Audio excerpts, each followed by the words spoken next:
How's it going, everybody? It's Warren. Welcome back to my channel, The Cosmic Wonder, where we talk about all things relating to Marvel. Today we are talking about Sony's Spider-Verse. Now, right now, the COVID-19 outbreak pretty much has the whole entire world in quarantine. And unfortunately, the entertainment industry has taken a pretty big hit, with the film industry taking the biggest hit. Most of the movie theaters around the world right now have been closed until further notice. And even more unfortunate is that most of the studios have halted production on the movies that they were currently working on. Right now, production on all Marvel movies have basically come to a halt, and the Black Widow movie has been delayed. And right now, there is no word on any new release date. Now, unfortunately, last night, Sony has officially reported that Morbius will be pushed back to next year, 2021. And no new release date has been given yet, but the studio is most likely waiting until they can find out further information about the coronavirus and how long we can expect it to be prominent. Now, of course, many people are super bummed about this, but I do have some really good news for you. Sony has stated that as of right now, Venom 2 has not been moved. But of course, that is always subject to change, and with movies dropping off left and right being pushed back, there's a very real possibility that Venom 2 could be next. However, this was actually a very strategic move done by Sony, and the same thing with other studios, Marvel Studios for example. These are all strategic moves pushing movies back, and I'll explain to you why.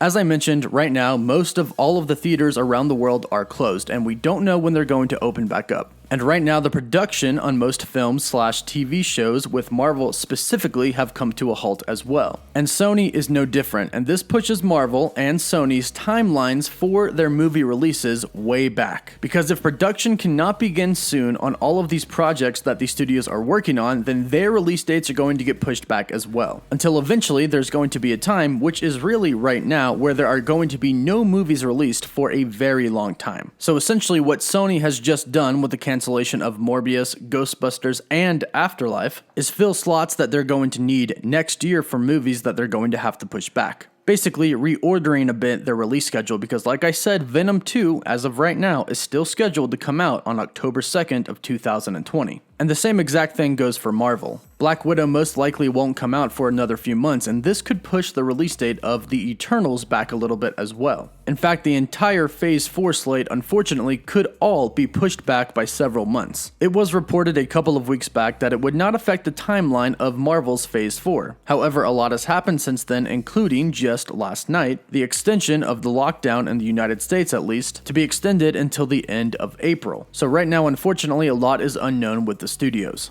So right now, as sad as it may seem, along with Black Widow, we have to add Morbius to the delayed pile of Marvel movies. But I'll be sure to keep you up to date on everything that happens with Black Widow, Morbius, and if anything happens with Venom 2 as well. So be sure to subscribe so you can stay up to date on everything happening in the film industry in regards to Marvel films. Be sure to stay safe out there, and for live updates, you can follow me on Twitter. And as always, thank you all so much for watching.